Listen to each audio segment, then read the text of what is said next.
Querido general de ejército Raúl Castro Ruz, líder de la Revolución Cubana. Mi abrazo también para el presidente Lasso, que estoy seguro que pronto estará ya recuperado.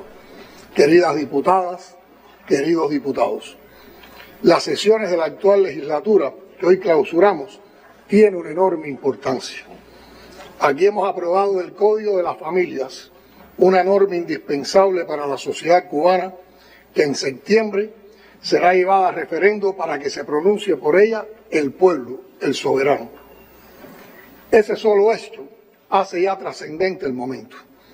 Pero me gustaría extenderme sobre las esencias, apoyado en los argumentos de los brillantes juristas y especialistas de otras materias, aquí con nosotros hoy, que integran la comisión redactora de una norma jurídica, ahora dotada de jerarquía constitucional por el valor del tema para la sociedad cubana. Cuando el 10 de abril de 2019 aprobamos la Constitución de la República de Cuba, se consolidaban las bases de nuestro Estado de Derecho socialista y de justicia social. Entre las materias más reflejadas en la regulación constitucional, destaca el derecho de familia por su papel vital en la formación de generaciones y con ello en la transmisión de valores, costumbres, tradiciones y patrones cívicos, lo cual ha ido generando un cambio de paradigma. El Código de las Familias es, sin dudas, una de las normas legales que más trascendencia social y política ha tenido en la historia jurídica del país, porque no solo desarrolla los derechos constitucionales en materia familiar y otros afines, sino que también responde a los compromisos internacionales asumidos por Cuba a ratificar tratados de derechos humanos como la Convención sobre la Eliminación de toda forma de discriminación contra la mujer en 1979, la Convención sobre los Derechos del Niño en 1989 y la Convención sobre los Derechos de las Personas con Discapacidad en el 2006, cuyos valores y principios están recogidos en el Código. Esta es una ley que ha recorrido un largo camino buscando consensos sociales y académicos. Su construcción ha supuesto la coexistencia de saberes aportados desde distintas ciencias.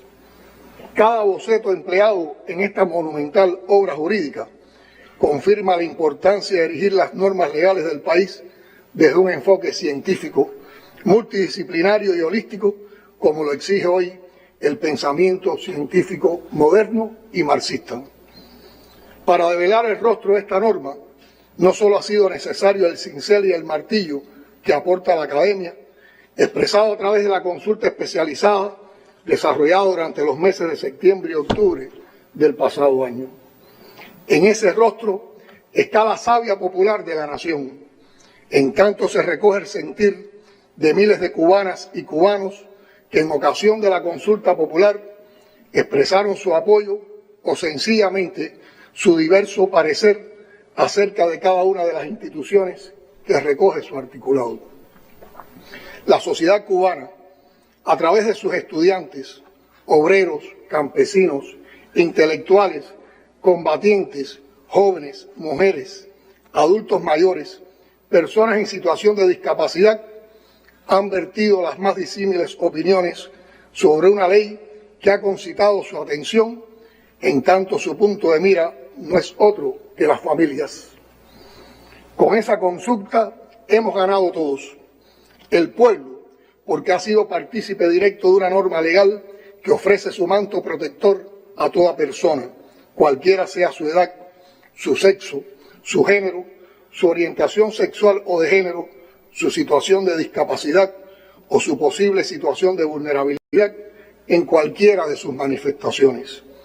Todo a través de un código que hace una apuesta en tiempo presente para saldar las deudas del pasado y educar a las generaciones del futuro. Ganamos como sociedad, porque siendo los principales destinatarios de las normas jurídicas, nos convertimos en sus más fieles artífices. El resultado de la consulta popular no es solo un arsenal de conocimientos puesto en función de la redacción del Código de las Familias, sino de gran utilidad para derivar políticas públicas y además para sustentar las bases de otras normas jurídicas contenidas en el cronograma legislativo aprobado por esta propia Asamblea Nacional y pendiente aún de concretar en lo que queda de esta legislatura y en la próxima. Este código, que en septiembre pasará el escrutinio social a través de un referéndum, algo hasta ahora inédito en Cuba para este tipo de disposición normativa, ha desarrollado algo extraordinariamente novedoso: el afecto como valor jurídico. Por eso se le ha llamado el Código de los Afectos, que no es un lema, es una esencia.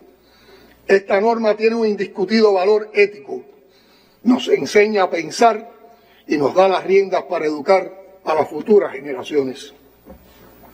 La crianza positiva de la que tanto se ha hablado no es sino educar desde la cercanía y el acompañamiento a nuestras hijas e hijos. No se trata de excluir el poder de la sangre, del ADN, sino de compatibilizarlo con otras maneras de construir maternidades y paternidades en las que en ocasiones no existe ese componente genético, pero sí sobra corazón y amor. El afecto es la apuesta continua de este código para la constitución de vínculos jurídicos, esencialmente los familiares. En función de ello, el derecho ha tenido que amoldar un escenario de rigidez hacia una apertura a la flexibilidad y la interdisciplinariedad. Sobre la base de la protección de la dignidad humana, el derecho de las familias hoy se sustenta en un nuevo orden constitucional y legislativo que vuelca la mirada en las familias como unión de personas vinculadas por un lazo afectivo, psicológico, sentimental, que se obligan a una comunión de vida de modo que se apoyen los unos a los otros. Podemos hablar de un código que reconoce derechos a todas y todos, que visibiliza a la persona adulta mayor, pero no desde la endeblez, el dolor, la compasión, sino como un protagonista de su destino, transmisor hacia el interior de la familia de valores, costumbres y principios, como portador de nuevas energías y, en consecuencia, protagonista de su entorno familiar. Los adultos mayores no son solo sujetos de derechos, sino también de deberes para la formación de los más jóvenes en el hogar. A ellos debemos lo que somos hoy. El Código también abre las puertas de la protección jurídica de las personas en situación de discapacidad y regula el derecho a su autodeterminación, a escribir su propia biografía.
De la responsabilidad parental deja a un lado una mirada patriarcal y estereotipada que no se aviene hoy con el pluralismo familiar.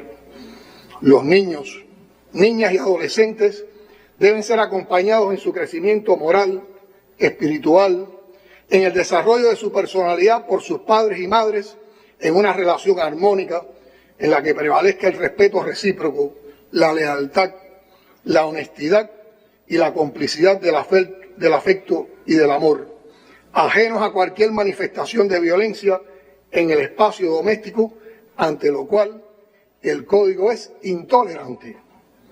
Si una norma ofrece alternativas, oportunidades, opciones, es la que acabamos de aprobar. El Código no ha construido un modelo familiar, no ha diseñado desde un laboratorio jurídico una institución. No se hizo para diseñar una familia o para asumir una construcción familiar que no se avenga a las convicciones éticas o religiosas de una persona. Tampoco busca la tolerancia, sino el respeto. Esa es la palabra clave: respeto a los derechos de las personas en razón del libre desarrollo de la personalidad y el derecho a constituir una familia, consagrados ambos en la Constitución de 2019. El Código que aprobamos sienta las bases de un derecho familiar más democrático, más solidario, pero también mucho más responsable. Es cierto que se da autonomía y poder de decisión a las personas para casarse o no, para escoger su pareja, sea del mismo o diferente sexo, para determinar el régimen económico del matrimonio, para formar o no una unión de hecho, delegar o no ante situaciones excepcionales y en los límites de la ley el ejercicio de la responsabilidad parental a favor de terceros, para determinar de común acuerdo el orden de los apellidos de hijas e hijos, el número de estos y el momento en que se desea tenerlos, para prever herramientas de autoprotección de las personas ante situaciones de discapacidad sobrevinientes, pero en esa misma medida se establecen las cuotas de responsabilidad, de manera que se ubican en el equilibrio de la balanza que significa la justicia, la autonomía y la responsabilidad. No se trata solo de dar, sino de entregar. Ese es uno de los mensajes que nos transmite el Código. No hay precedentes en nuestra geografía hemisférica, tanto continental como insular, de un código de igual naturaleza que haya tenido la legitimidad democrática que éste posee. Se ha hecho pacientemente y el número de versiones explica su dilatado trayecto, pero ha valido la pena. Hoy nuestra sociedad socialista se fortalece. Contamos con una norma jurídica de vanguardia que será referente para futuras reformas en este ámbito, dentro y fuera de las fronteras de nuestro continente, y que a la vez sirve de ejemplo para las futuras normas legales que dan continuidad al proceso legislativo cubano. No hay mejor ocasión que esta para expresar y rendir un merecido homenaje, tal y como saluda en la parte positiva del Código, con la fuerza de la justeza y la virtud, al pensamiento de nuestra querida y eterna presidenta de la Federación de Mujeres Cubanas, Vilma Espín, incansable luchadora por los derechos de la mujer, la inclusión social y la protección de niñas, niños y adolescentes en su empeño denodado por lograr justicia social y mejoramiento humano.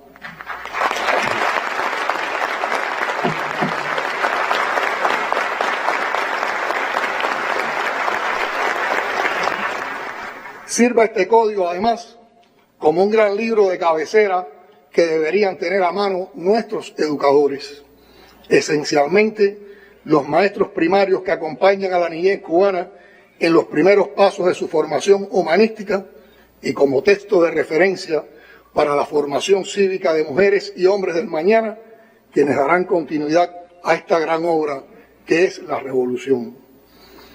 Cada familia es un camino particular, único, irrepetible, como irrepetible es cada persona. Las familias son expresión del más delicado tejido social. De ellas venimos, en ellas nos formamos, allí recibimos los más altos valores y principios con los cuales nos educamos. Las familias son como la patria, nos dotan de identidad, de civismo, de solidaridad, de respeto, de altruismo.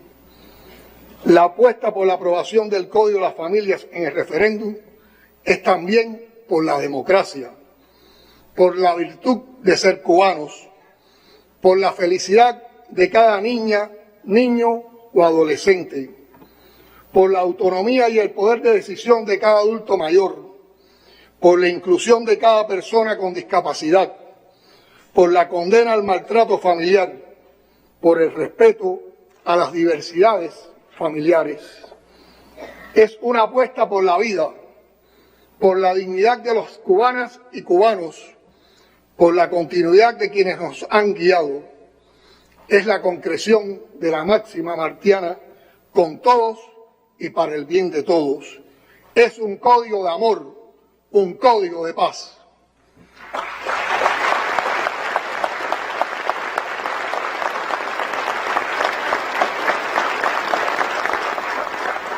Por todas estas razones, que en el camino de su elaboración nos enseñaron a mirarnos y conocernos mejor a nosotros mismos, como individuos y como sociedad, me siento conmovido y orgulloso a convocar a nuestro pueblo a decir sí por el Código de las Familias.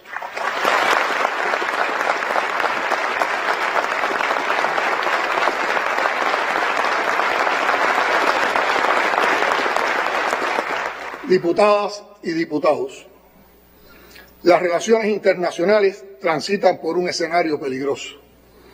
El costo lo sufren ya millones de personas. La ofensiva estadounidense dirigida a subyugar estados y agrupaciones de estados por vía de la expansión de la OTAN conduce inevitablemente a un clima de tensión y conflicto cuyas consecuencias son impredecibles. Es que el mundo ha cambiado. No estamos a inicios de la década de 90, cuando los Estados Unidos creyeron disfrutar de una hegemonía unipolar incuestionada con la capacidad de imponer su voluntad a cualquier Estado.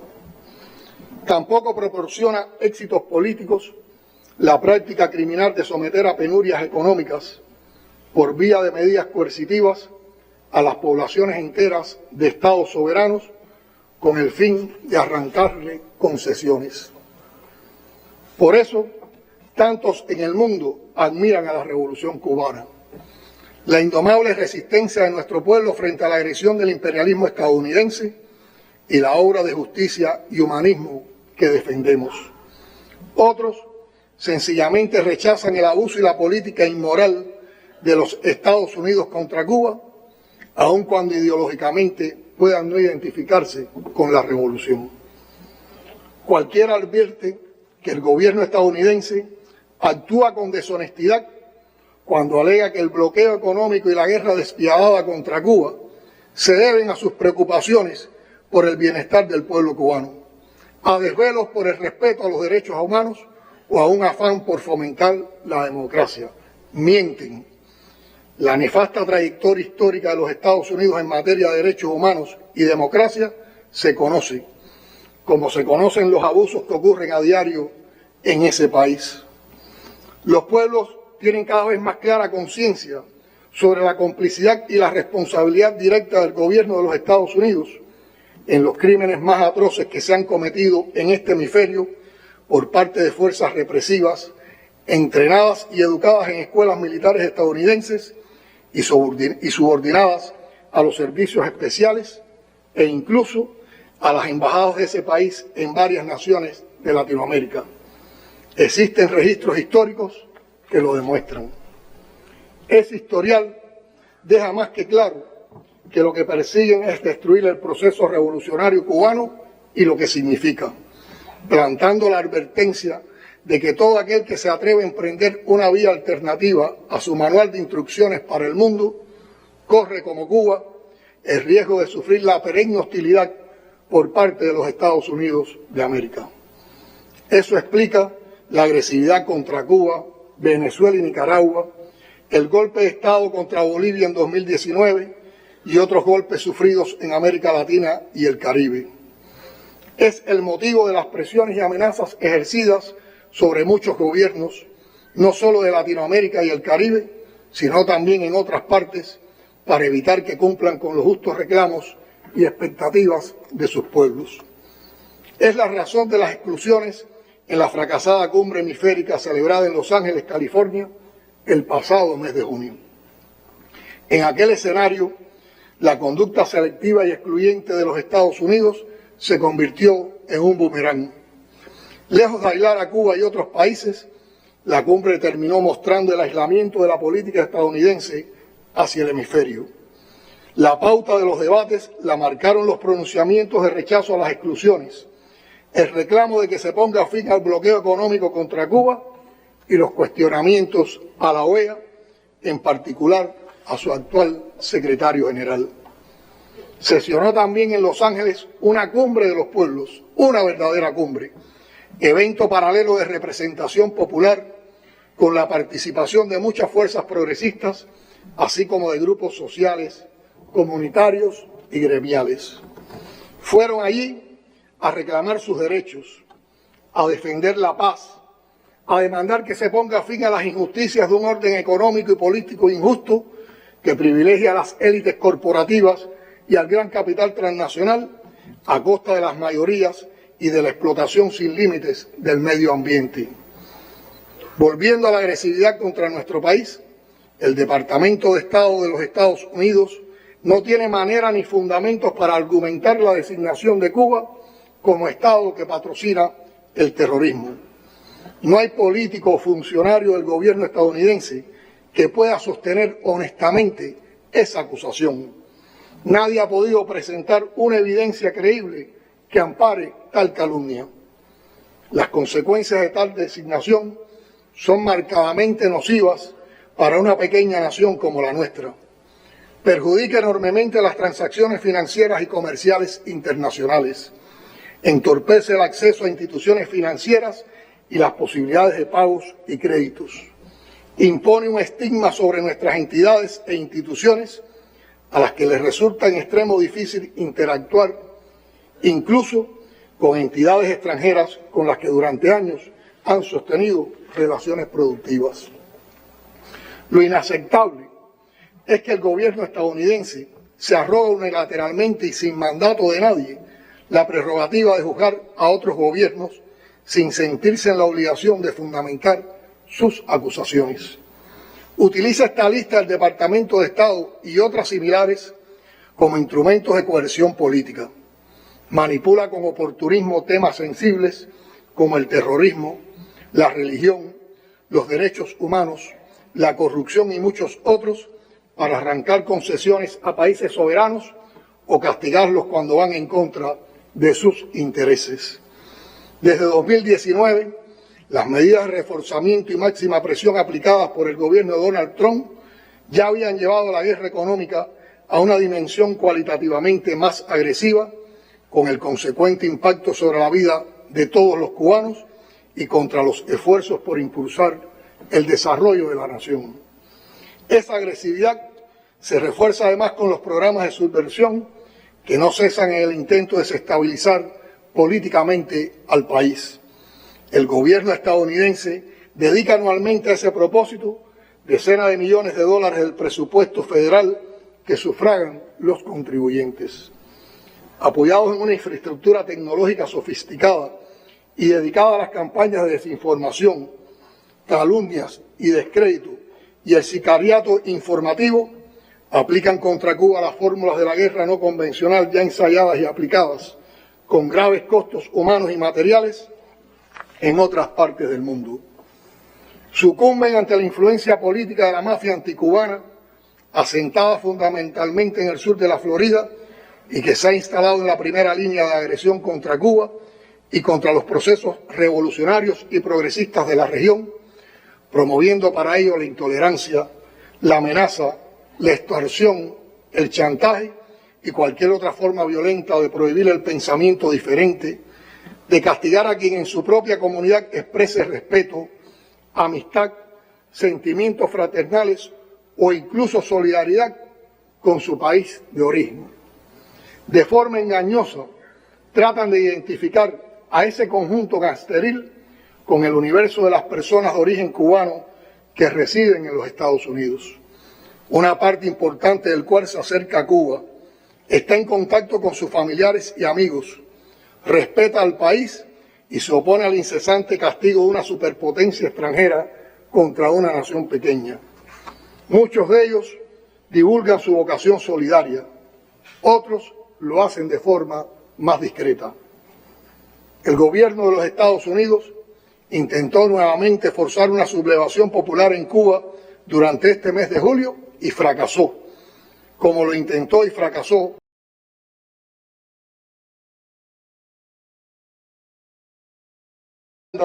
anclada en poderosas plataformas digitales con la activa participación de altos funcionarios. Confió para lograrlo en su política de máxima presión económica dirigida a deprimir el nivel de vida de nuestra población, generarnos problemas en el aseguramiento de servicios esenciales como el eléctrico, golpear el nivel de consumo y el acceso a artículos básicos, entre otros. Y no hablo en pasado. Esa perversa política está viva y actuante hoy. Debemos acostumbrarnos a la idea de que el bloqueo va a durar. El imperialismo no va a abandonar con facilidad esa arma despiadada contra Cuba. La solución a los problemas económicos tendremos que encontrarla con nuestro esfuerzo y creatividad bajo los efectos del bloqueo y a pesar de ellos. Ese es el reto inmediato y de largo plazo. El deber es denunciar y combatir la guerra económica en todos los rincones y en cada oportunidad que se presente. No descartamos la posibilidad eventual de un mejor entendimiento con el gobierno de los Estados Unidos hacia una relación de respeto. Y se sabe que Cuba está dispuesta a avanzar en esa dirección y a dialogar sobre cualquier tema sin menoscabo de nuestra soberanía. Seguiremos promoviendo y facilitando los lazos más amplios posibles con los numerosos sectores de ese país que tienen la disposición de acercarse a Cuba. Incluimos entre ellos a los estadounidenses o residentes en los Estados Unidos que son de origen cubano. Estamos convencidos de que hay beneficios mutuos en el intercambio entre las dos naciones, a pesar de las grandes diferencias. La trayectoria de Cuba en el desarrollo de sus relaciones exteriores demuestra que el fomento de la paz, la cooperación y la solidaridad son características definitorias de nuestra proyección internacional.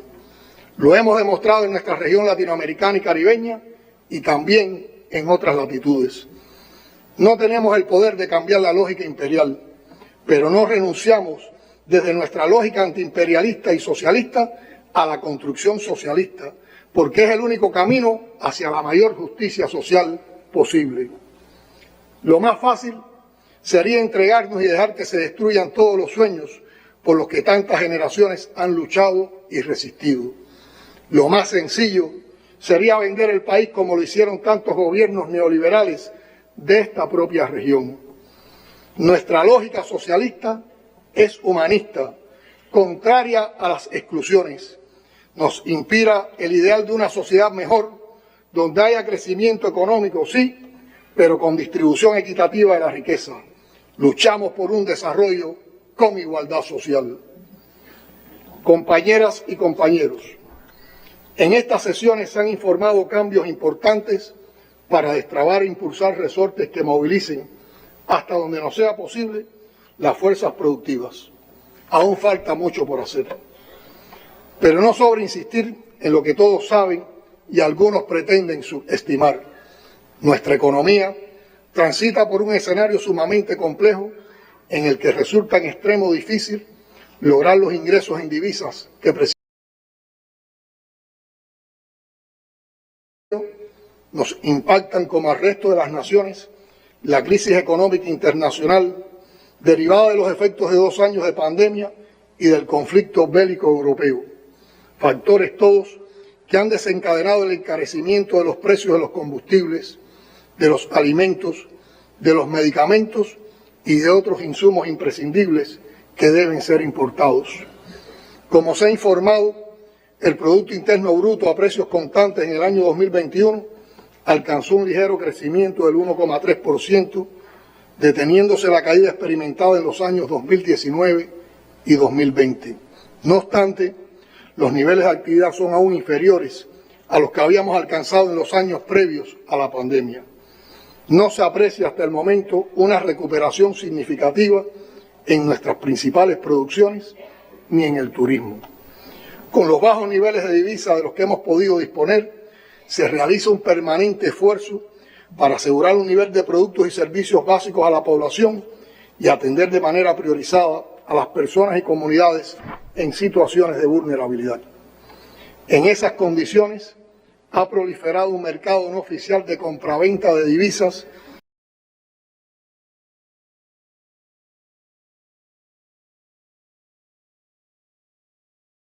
que va a venir a resolver nuestros problemas. El control que hemos alcanzado de la COVID es un paso fundamental para la recuperación de la economía y nos permite avanzar en la implementación de un conjunto de medidas que se han elaborado tomando en cuenta los estados de opinión de la población y los criterios de científicos y expertos en estos temas. En el último año hemos recorrido todo el país para tocar de cerca los problemas y hemos sostenido encuentros con los más diversos sectores, durante los cuales, más que hablar, escuchamos. A eso se suma la revisión de cientos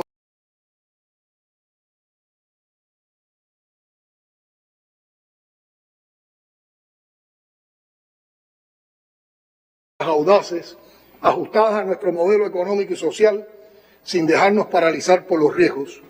Urge enfrentarlos, revolucionando la revolución. Las medidas anunciadas aquí por el viceprimer ministro y ministro de Economía, que forman parte de esos avances y esos riesgos, están orientadas a dinamizar el mercado interno a partir de la captación de divisas, el incremento de los ingresos por exportaciones y la reactivación de la producción nacional. Con ese fin, se ha decidido restituir el mercado cambiario a través de la compraventa de divisas, incluyendo el dólar, con un tipo de cambio económicamente fundamentado, ampliar el esquema secundario de asignación de divisas para los actores económicos estatales y no estatales, aprobar la participación de micro, pequeñas y medianas empresas privadas en negocios mixtos con entidades estatales e inversión extranjera y flexibilizar las importaciones con carácter no comercial. Todo ello debe permitirnos incrementar gradualmente los aprovisionamientos de bienes y servicios para los actores económicos y para el mercado interno en moneda nacional, ordenar el mercado cambiario, disponer de recursos financieros hoy insuficientes para la atención a personas y familias en situación de vulnerabilidad, sostener y ampliar los programas sociales y honrar deudas y pagos retenidos. Aprovecho para reiterar la voluntad de cumplir nuestros compromisos con los acreedores. Agradecemos sinceramente a quienes nos han acompañado en nuestra resistencia. Está claro que no podremos avanzar solo con la aplicación de medidas en el ámbito monetario y financiero. Para que estas medidas tengan un impacto favorable en la economía, es decisivo incrementar las producciones nacionales y los ingresos en divisas por exportaciones, reducir el déficit presupuestario, mejorar su estructura y alcanzar una mayor eficiencia y control del gasto público, el establecimiento de los sistemas de precios adecuados, el control efectivo con participación popular de las fichas de costo, lo cual tiene que ser abordado desde la gestión de los gobiernos municipales. En todo esto avanzaremos, no estamos con los brazos cruzados. Se dispone de un programa para ir evaluando e implementando las medidas que nos permitirán avanzar, preservando el mayor grado de equidad y de justicia social posible. Trabajar, movilizar, estimular y exigir que el talento y el esfuerzo de todos se transformen en resultados. Insistir en la interminable tarea de arrancarle un pedazo a los problemas cada día es el compromiso. Lo vemos y lo sentimos constantemente. En la épica pelea de los trabajadores de las plantas eléctricas,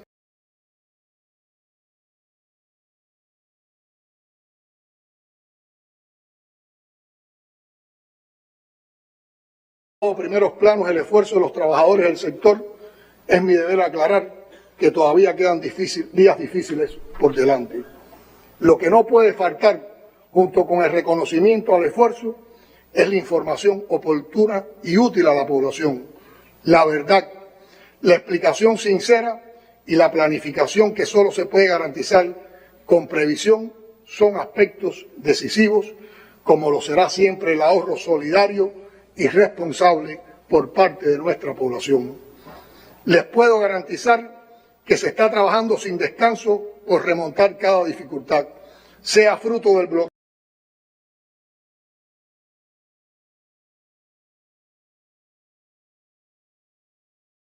sobre la COVID-19 y enfrentar otra epidemia de dengue, por recuperar la vida económica y social del país, romper el cerco económico y financiero que impide suministros de combustibles, insumos productivos, abastecimientos, financiamientos en divisas, estabilizar el sistema electroenergético nacional, elevar la producción de alimentos, recuperar la zafra, restaurar las viviendas e instituciones afectadas por la explosión del Saratoga en La Habana y por las intensas lluvias en varias provincias, apoyar la transformación de los barrios con especial énfasis en las familias en situación de vulnerabilidad y garantizar un verano con opciones recreativas al alcance de la mayoría de la población en todo el país. Por supuesto que esa lista de tareas que en lo inmediato define las prioridades no es lo único que ocupa al partido y al gobierno. El país trabaja con sistematicidad en programas a corto, mediano y largo plazos sobre asuntos centrales para el futuro, como la transformación digital de la sociedad, la soberanía alimentaria, el adelanto de la mujer contra la discriminación racial, las políticas para la juventud, los mecanismos de democracia y participación popular, el medio ambiente, el bienestar animal, la comunicación social, la descolonización cultural y otros, incluyendo el enfrentamiento a la agresión permanente del gobierno de los Estados Unidos. Lo que quiero significar es que este país no está detenido. A este país lo quieren detener, pero no estamos detenidos ni nos vamos a detener.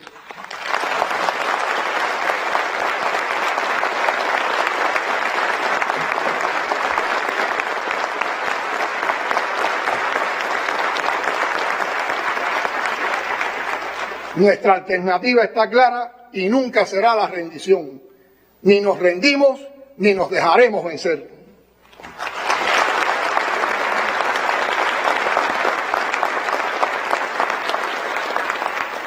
Estas afirmaciones lo confirman las secciones de esta asamblea que hoy clausuramos. No solo por lo que discutimos y aprobamos esta vez, sino por la mayor conexión que sentimos con los problemas en los municipios, en los barrios, en las comunidades, que tienen un protagonismo todavía insuficiente, pero ya visible en lo que se dice y en lo que se hace. El barrio es la patria en su dimensión más pequeña, es el núcleo duro de nuestra resistencia. Ahí se ha librado la pelea cotidiana contra el bloqueo, a golpe de apoyo y solidaridad entre vecinos. Pero ahí también se han acumulado los problemas derivados de ese cerco brutal de 63 años y de nuestras debilidades en la administración para sortear el cerco. Lo que discuten las comisiones y lo que finalmente se aprueba será más efectivo mientras más se sistematice ese vínculo barrio, municipio, asamblea. Y la asamblea se parecerá cada vez más a la sociedad cubana en la medida en que conecte más profundamente con sus bases. Esta es la tribuna del pueblo consciente de su poder que exige cambiar todo lo que debe ser cambiado. Y lo haremos. Somos un archipiélago rodeado de agua, pero eso no significa que podamos vivir libres de los duros impactos del mundo, profundamente desigual e injusto. La apelación a la ciencia y a la innovación como instrumentos de la dirección colectiva nos aporta claves valiosas, pero no basta con hacer uso de ellas. Hay que ajustarlas a las reales condiciones en las que tiene que desenvolverse nuestra voluntad de avanzar. Compañeras y compañeros, en pocos días estaremos celebrando el aniversario 69 del asalto a los cuarteles Moncada de Santiago de Cuba y Carlos Manuel de Céspedes de Bayamo. La fecha, siempre inspiradora, será otra oportunidad para reflexionar y asomarnos desde el presente y desde la historia al horizonte que nos debemos como premio por tanto esfuerzo y heroísmo, por tanta nobleza y creatividad. En un reciente recorrido por Mayabeque, hablé de este pueblo tremendo, de este pueblo lindo, que cuando quiere, quiere de verdad, que se distingue por sus sentimientos y su estoicismo y que no volverá nunca más a ser esclavo y por eso defiende la revolución con todas sus energías. Precisé entonces que como servidores de ese pueblo y como nos enseñaron Fidel, Raúl y la historia desde 1868 hasta nuestros días, nuestro deber es hacer que la revolución avance y evitar que la revolución se equivoque. Esa es nuestra pelea en la que esperamos que todos ustedes nos acompañen. Por Cuba, por su historia y su presente, seguimos inspirados y decididos a pelear hasta la victoria siempre. Patria o muerte, venceremos.